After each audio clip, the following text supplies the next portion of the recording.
Hey, what is up guys? I'm KBHD here and welcome to episode 3 of Autofocus.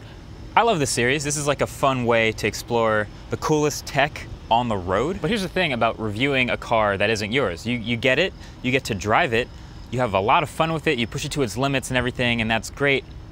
And then it's over, it's done. You give it back and you go back to driving the car you drive every day.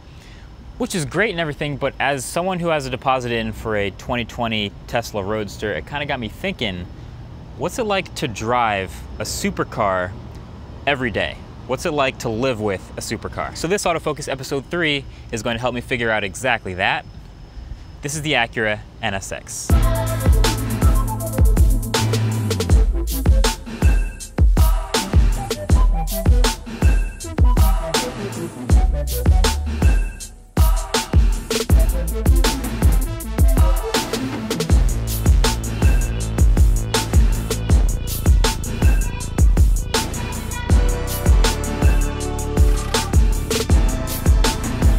So there's a lot of different cars we could have done this episode with, but Acura reached out with the NSX as a sort of a everyday supercar.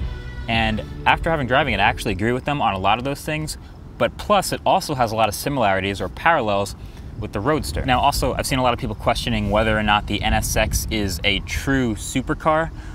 To me, a supercar is anything that makes big trade-offs for maximum driving performance. This thing does that. So a 6-cylinder twin-turbo engine, mid-mounted, supported by 3 electric motors, doing 0 to 60 in 2.9 seconds and a top speed of 191 miles an hour, makes that a supercar to me. And it also has that supercar price tag, but obviously people who really like driving, who are into the performance and the feel of a race car that happens to have a license plate on it, they're willing to pay that.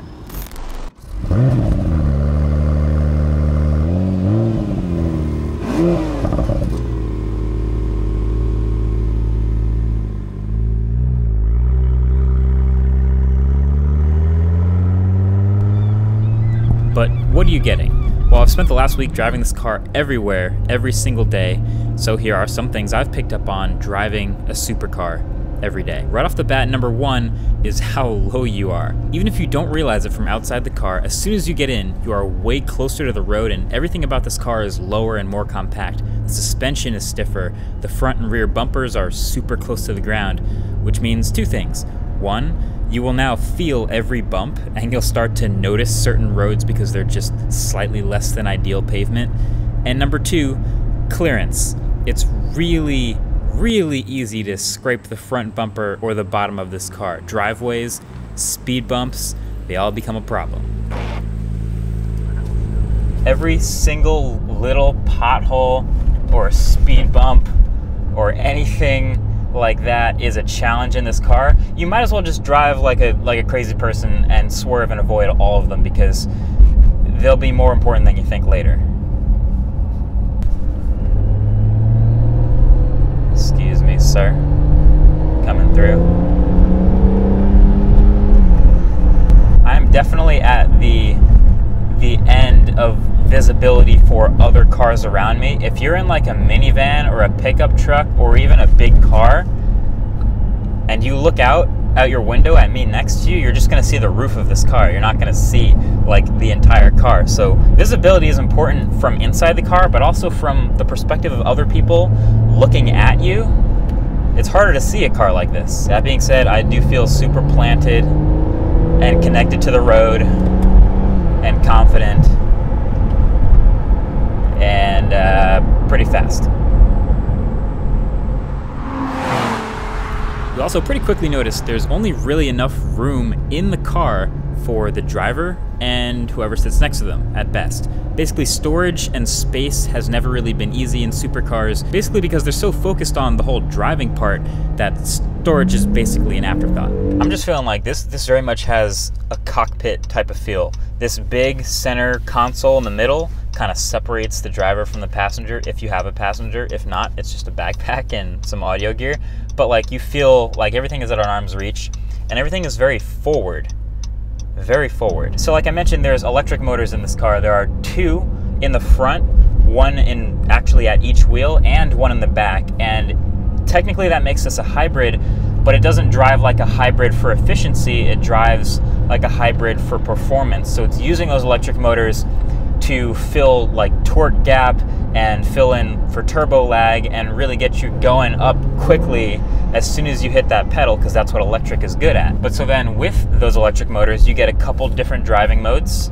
I think it's 4. First is eco mode, where you can drive around completely on the electric motors, which is quiet and definitely smooth. You can't go very fast before it's going to want to kick the engines in. But then you have sport mode, which is, I'd say, the normal driving mode, which most people will keep it in. Sport mode is going to basically keep the engine on for the most part, but anytime you come to a stop or get down to a really low speed, it can go back to silent, turn the engine off, and go eco again. But you might get a little bored of that like me and start to drive it more in Sport Plus mode. You switch over to Sport Plus and it's a little more responsive. It's more willing to downshift and give you more torque, and it will never turn the engine off and go into only EV mode, so it's just going to be a little more sporty of a driving experience. You also hit a little bit of a lower efficiency at that number. And then last but not least, you do have track mode. You got to hold down that knob to go into it, which will turn the performance basically all the way up, and you'll get a little bit less traction control help if you want to spin the side out a little bit.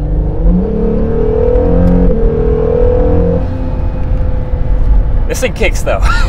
This thing definitely rips. And it's really easy to go fast and not realize it. Visibility is another thing to consider. In this car, I'd say it's actually surprisingly good because these A-pillars are so thin. I feel like my front and side visibility is pretty good. The rear is still a little less than a normal car, obviously, but you do have glass to look through. And then the engine's right behind you, so it's a little different, but it's all right. And then I had a couple other quick observations. Some you might think about, some you might not. Like, the amount of carbon fiber here is amazing. There's carbon fiber around the outside of the car, the front splitter, the body skirts along the side, the rear diffuser, even the roof. You don't really see the roof of your car too often, but if it's that small, this one you'll notice, and the carbon fiber is to reduce weight. And then when you get in the car, the carbon fiber that surrounds you is awesome, especially on the steering wheel. This is honestly probably my favorite steering wheel I've ever held. The trunk. Like I said, storage is an afterthought on supercars. Like that Aventador I drove a couple weeks ago had this little front trunk, which is alright, but with all the electronics in the front of the NSX, there is no front trunk. But there is a rear trunk in the very back, which is actually surprisingly usable. So you can toss a couple backpacks back here like I usually did. You can go grocery shopping for 1 or 2 people. I actually did this. Or you could theoretically get a whole set of golf clubs back here. That would be a pretty serious challenge, but it's been done. You'd probably still hate this trunk after a while, but it's better than the average supercar. The one weird thing about it is you gotta think about it's so close to the engine that it gets hot. Like the inside of the trunk gets really physically hot, so you gotta make sure you're cool with anything in your trunk being 100+ degrees at any time. You may have also noticed that there are no cup holders in this cabin. Wait for it.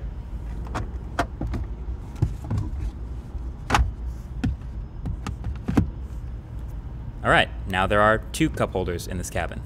Classic supercar. But overall, the question most people have about a car like this is just basically, how does it drive?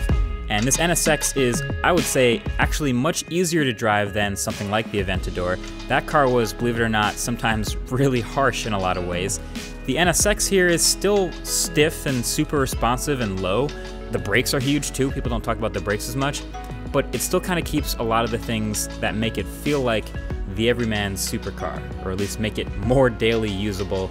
A lot of stuff in this car feels like it came from a normal Acura. Like, forget the paddle shifters and the carbon fiber steering wheel for a second, but like the blinkers, the hazards, the window trim, like the flippers for actually putting up and down the window, a lot of things feel like comfortable and familiar, which is good if you're driving a lot.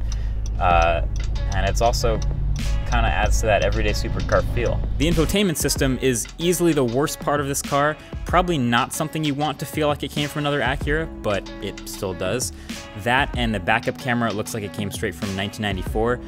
But the upside is it does have both Android Auto and Apple CarPlay, so you never have to use the garbage built-in maps. Plus, it has a slot in the middle console for your phone that happens to be really snug and actually the exact dimensions of an iPhone X, so possibly too snug. Also, you can't forget about gas mileage. This car is not electric after all. Then again, if you can afford a car like this, you probably don't drive it every day or care very much about paying a lot for gas, but it is the most expensive gas every single time you fill up. But you know what, speaking of modes, track mode, that's not something you ever really get to turn on during everyday driving. At least I wouldn't recommend it. There's only one place I'd recommend using track mode, and if you own a supercar, this is one of those unique things that you can do, is taking your car to the track.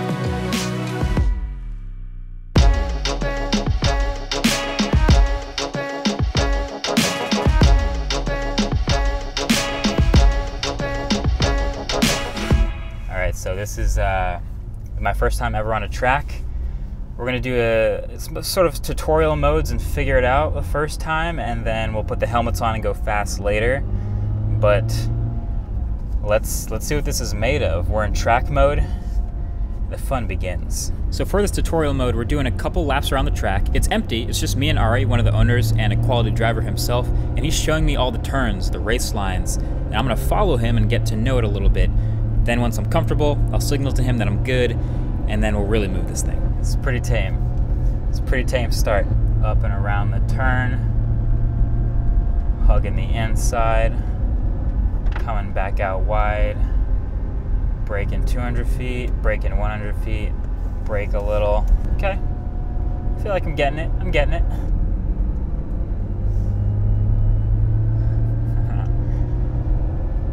I can't tell if I'm a good driver or not. Oh, here we go. He's moving now.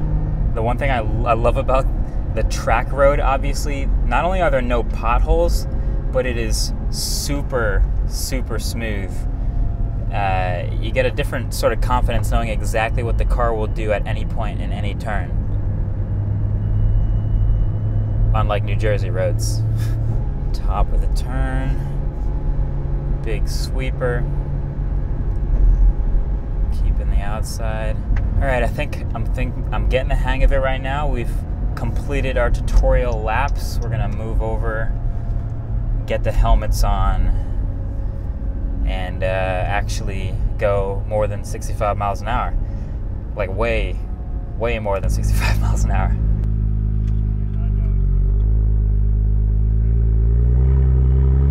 First lap, just get warmed up, get back into it. Yeah. Remember your lines, and then do it.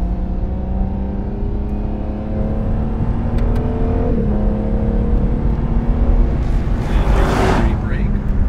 Same thing, look up through. It's got a good sound to it. Yeah. And yeah, use all the track as you unwind your hands. There you go. And stay tight to the right.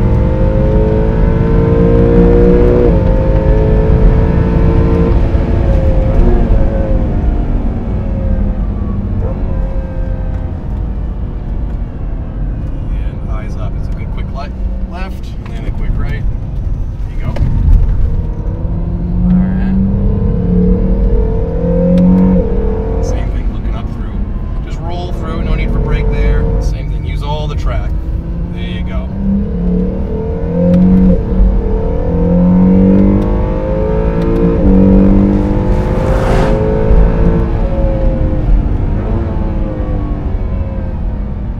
You're patient. Just let it coast. Let it coast. Start to move around again. There you go. Brake hard, yep. Eyes up. Be patient, be patient. Oh yeah. Okay, so you feel it start to slide around now a little. Yeah. And the tires are getting warmer too, so they'll start to get a little more slippery. Or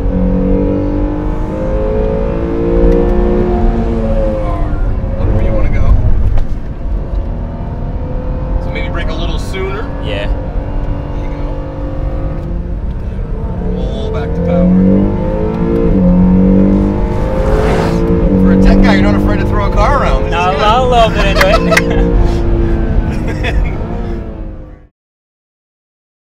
Alright. I think it's time for me to give this thing back. It's been a good week. I want to give a shout out to Acura for giving us the NSX, for letting me drive it for a whole week. Sorry about the noise, and I want to give a shout out to Monticello Motor Club in New York, who was awesome enough to let us use the track for the day. Learned a lot of things this week, but bottom line, I do think it's possible to live with a supercar. I think a lot of people who might not be a fan of those trade-offs might not do it, but people who really love driving and people who really love performance and who want to race or drive like a race car that happens to have a license plate, they're gonna make those trade-offs, and I feel like I'm one of those people. Thanks for watching.